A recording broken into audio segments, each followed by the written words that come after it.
Oh, ugh. Bloody hell, can't stay down there too long. Oh, hey up, Rayvers. Hope you had a good crimbo. Better than mine, anyway. I've had a stinking code. So, Denise has got me doing an old bass oil inhale. A couple of drops of old bass oil in some boiling water. Don't have to clear the old tubes, but it's quite oppressive staying under there for any amount of time. Any road, yeah. It's Boxing Day, isn't it? So, Bond time.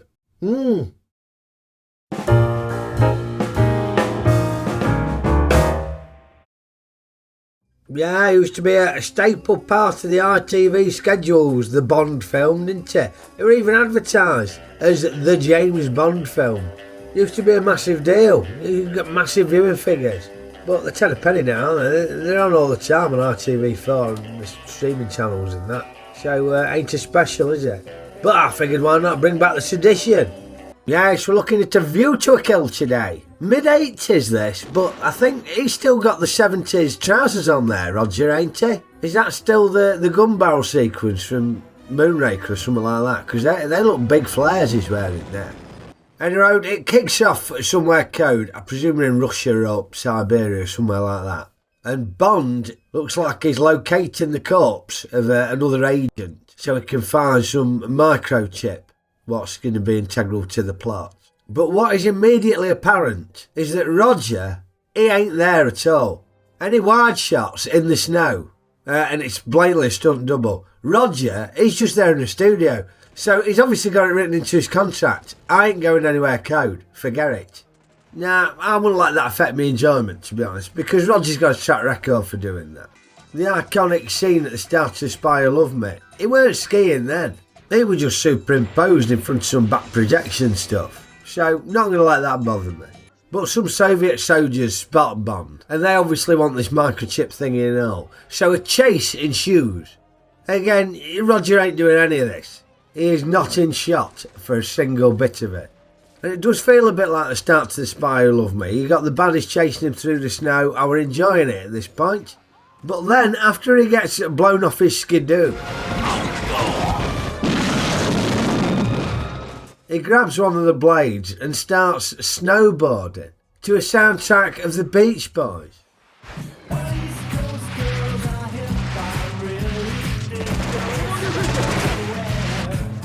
Which I thought were crap. Not least because it weren't the Beach Boys. I don't know who were singing it, but it weren't the Beach Boys. It was like a crap cover version of Beach Boys.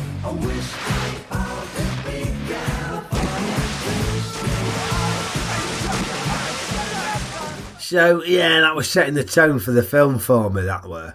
I was thinking, this looks like it's going to be a bit crap. But Commander Bond gets back to his submarine thingy, along with the microchip, and then proceeds to have it off with a co-worker who's probably less than half his age. 5 days to Alaska. And then we're into title sequence.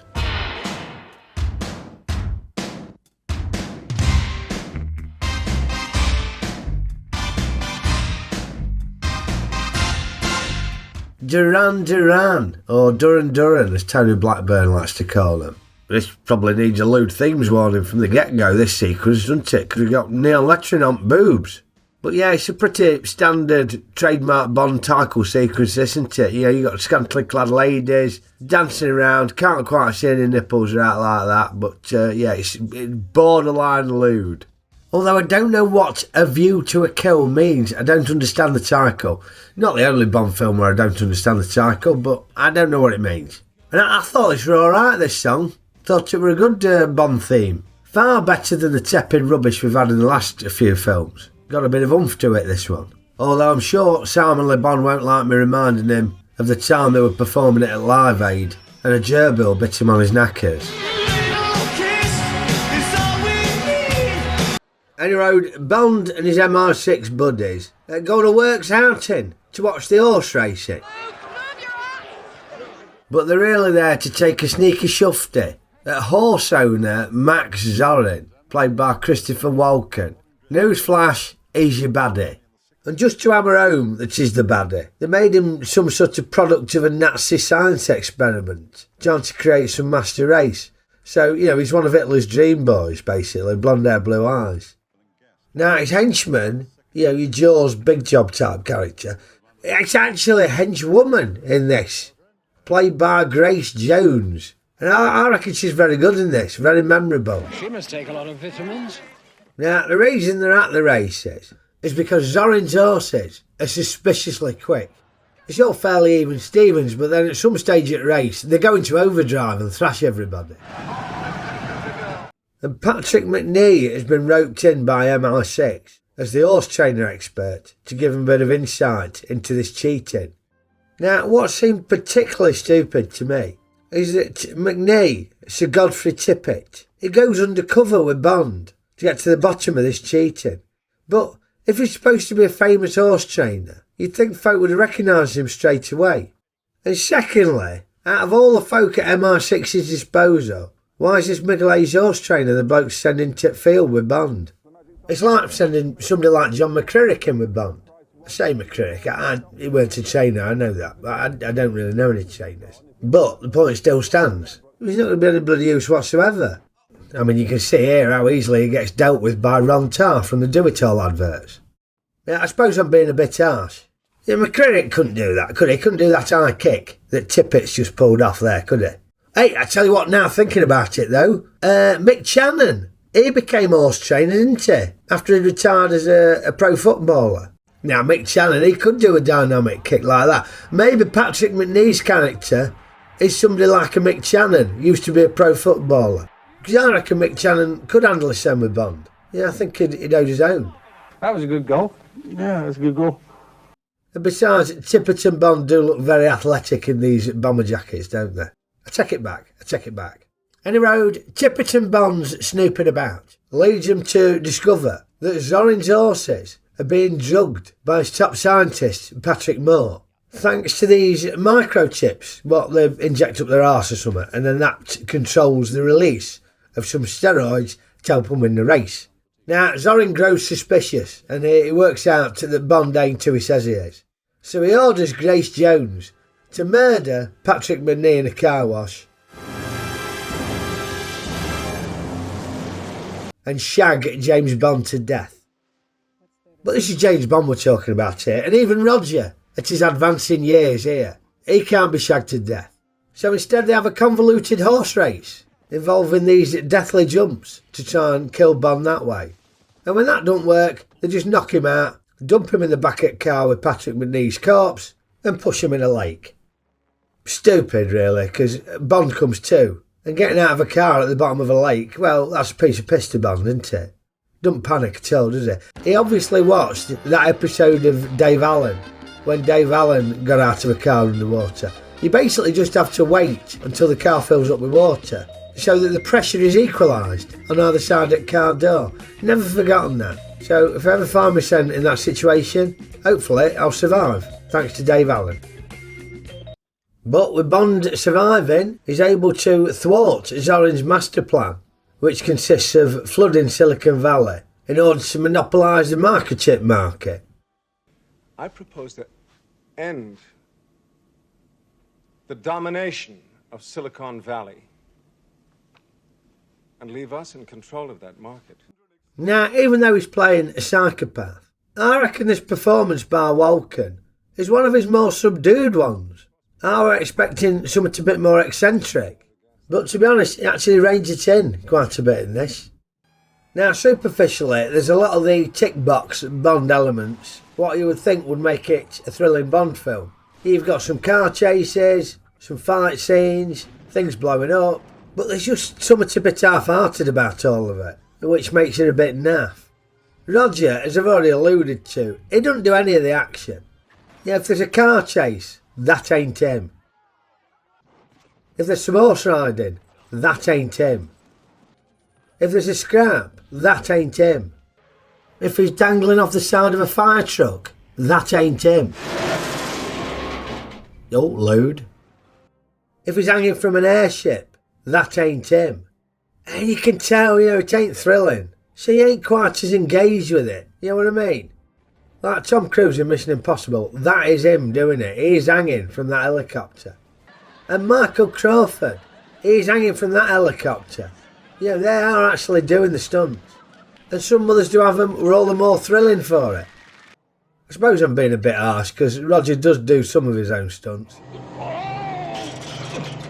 And to be fair to Roger, he is still like a rat up a drain pipe when it comes to the ladies. His nookie radar seems to be working on overtime. And he's still as quick as ever with the double entendres. Yeah, and then one-liner doubles. Firing them off he is.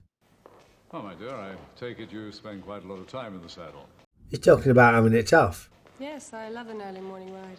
She's talking about having it off. Oh, I'm an early riser myself. Now he's talking about his knob. Well, let me walk you to the chopper. That won't be necessary. I don't know if that's about his knob or not, but he does say chopper. But all the Bond girls are half his age, and it's a little bit embarrassing. Apparently the leading lady's mum were younger than Roger, so maybe that's when you know it's time to give it up. Although Q still seems to be enjoying his send, doesn't he? Dirty pervert. Okeydoo, on to Ray's ratings. Well, we're not holding out much hope for this one. Roger, he were well past it by this point, let's be honest. Pushing 60, I think. So, yeah, we're hoping for no more than a 2-star film. And that is exactly what I got. You know, we're not a classic Bond film by any stretch of the imagination. Despite wearing a suede bomber jacket, Roger does indeed look well past it. I thought the Bond girl were a bit, she were a bit bland. She didn't really do out. Although Grace Jones was pretty good. I thought she were good. Cracking soundtrack from John Barry. Bloody good. And the title song from Duran Duran. That were good and all, yeah. So, despite its numerous flaws, still some bits to enjoy in this one. And it definitely were a lot more fun than the last couple of Daniel Craig ones, that's for certain. But I'm rating View to a Kill a 2-star film. Now, I can hear you Rayvers asking the question, why did you pick A View to a Kill? That's a crap James Bond. Could have picked loads better ones than that. Well, it was the horse racing link, you see. Because whilst that's my last review of the year done, that's done and dusted now, review's done, it's time for the grand final of Ray Ruttle's Race Night 2023.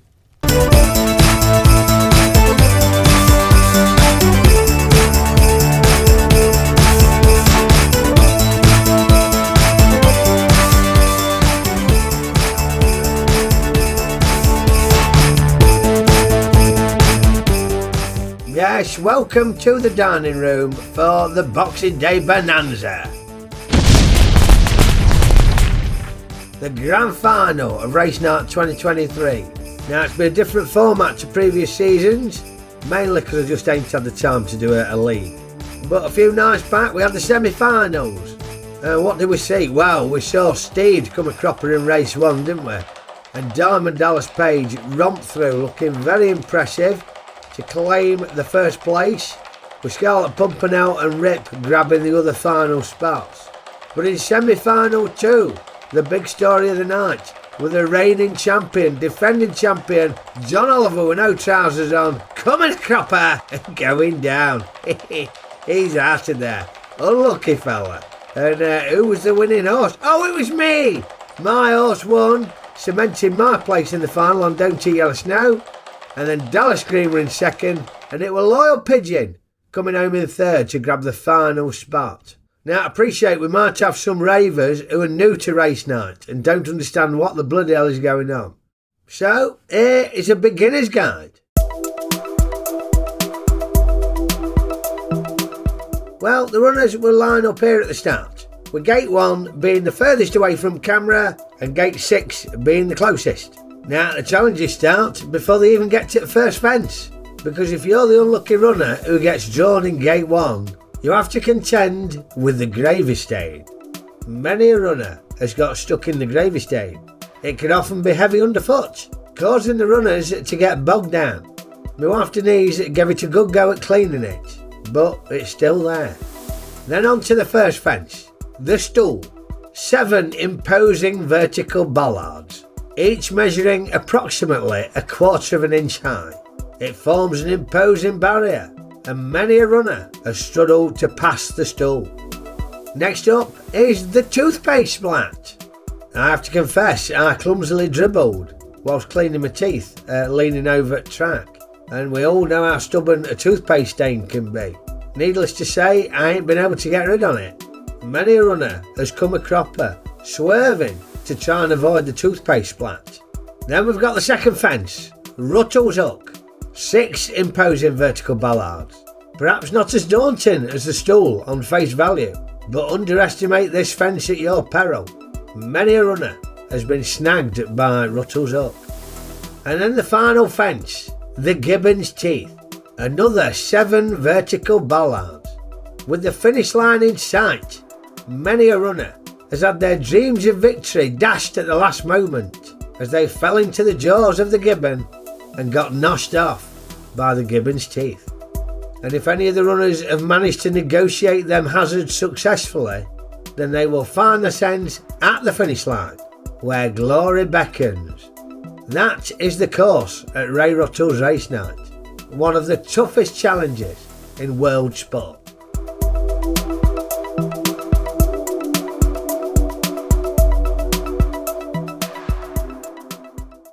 Well, I hope that's painted a clearer picture for you now, so you know what to expect on this challenging course.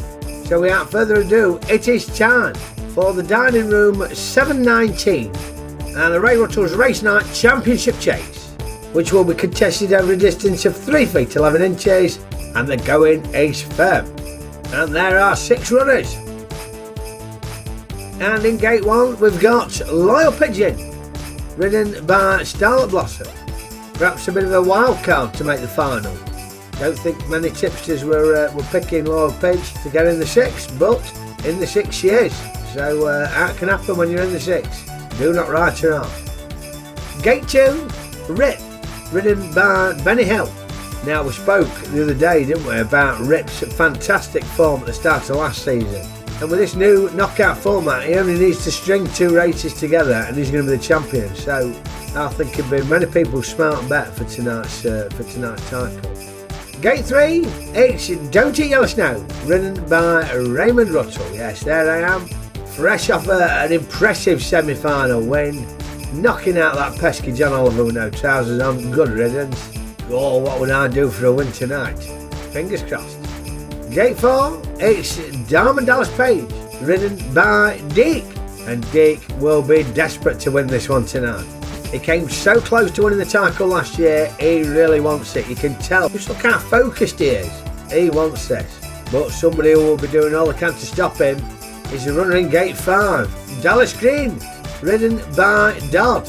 Big rivals with DK's Doddy, and she had a podium finish a couple of seasons back, so yeah, don't write her off either. Very determined competitor. Now finishing off the lineup in Gate 6, it's the Scarlet Pimpernel, ridden by Ickle Ray. Still covering his privates up with a Christmassy posing pouch, so that's good to see. And will we get a Christmas arse flare?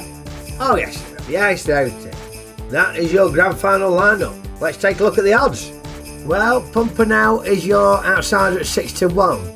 I've still got pretty crappy odds at 11 to 2. I don't agree with that, but there we go. Pidge at 5 to 1. Dallas Green 4 to 1. Rip is at 7 to 2. And hey, I couldn't do the eye one the other night, could I? Throat's obviously improving a bit. But Diamond Dallas Page is your favourite, and I agree, a worthy favourite, 3 to 1. Remember, these odds are just for information purposes. Just hope you pick a winner. Gamble responsibly. As far as I know, none of the runners have got microchips up their arse. They're going to inject them with steroids, like we saw in the Bond film earlier. So fingers crossed, should be a fair race. Talking of which, let's get to the starting gates. And the runner starters are well, sort of did it. Sort of got high, didn't I? We're different, but oh yeah, and they're off. Out they go. Now, Diamond Dallas Page, is he going to take an early... Oh, he slipped up on the stool, and Rip is in the lead. It's Rip from Loyal Pigeon on the far side, with Dallas Green on his near side. Rip from Loyal Pigeon, and Rip's going to do it, or is he? Oh my heavens, what happened there at the death? Crikey, I think they're going to need a photo finish on that one. My heavens, that final did not disappoint. That were incident packed, but oh dear, DDP will be livid again. What went wrong here? He started so well. Oh, straight into the fence alongside me as well. I went clattering into that fence. Bloody rubbish. But Rip looking impressive here. Looks like he's over Ruttle's hook smoothly. No snagging at all. So it's Rip in the lead from the Pidge. Rip from the Pidge. Now, I thought Rip, for all the money in the world, was going to do it. But then he just gets chomped on by the giver's teeth. Now, what happens here? Right, we've got to freeze frame this. Next frame, please. Let's do one more. No, back one.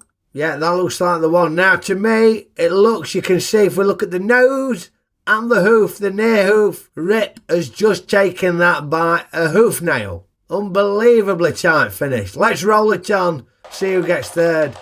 It's Dallas Green. Wow, what a close race that was. Let's get confirmation of the results. So, results of the Dining Room 719 and the Ray Ruttle's Race Night Championship Chase. First, Rip 72. I said he were a good bet and he proved me right, didn't he? What a great performance by Rip. But he nearly lost it at the death with his second place Loyal Pigeon pushing him very, very close. A fantastic run from the Pidge. Well done, Pidge. And third, another podium finish for Dallas Green. As I say, very determined competitor, underestimator at your peril. All 6 ran, 1 didn't finish, and that was me. And all the excitement, I didn't realise I'd taken a tumble, but unfortunately I weren't even in the mix. And nor were DDP after that first fence. It were all Rip, who looked very, very impressive. And despite a late nibble from the giver's teeth, he managed to hang on for the championship. So the 2023 Race Night Champion is Rip, ridden by Benny Hill. Congratulations, Rip. So glad it's not that bloody John Oliver with no trousers on. Fantastic.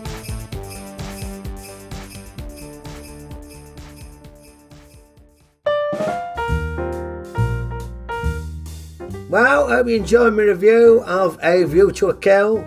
Can't beat a bit of Boxing Day Bond, can you? And if you stuck around for race night, I hope you enjoyed that, I know. So if you did, poke the old like button for me.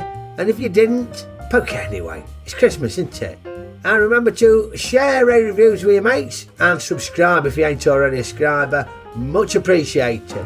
Now, if you watched Race Night tonight and thought, oh, I wouldn't mind being a part of that next year, well, I will be giving you some information later on next year about how you can become a part of Race Night. You can have your own cartoon avatar of your face and give your horse a daft name.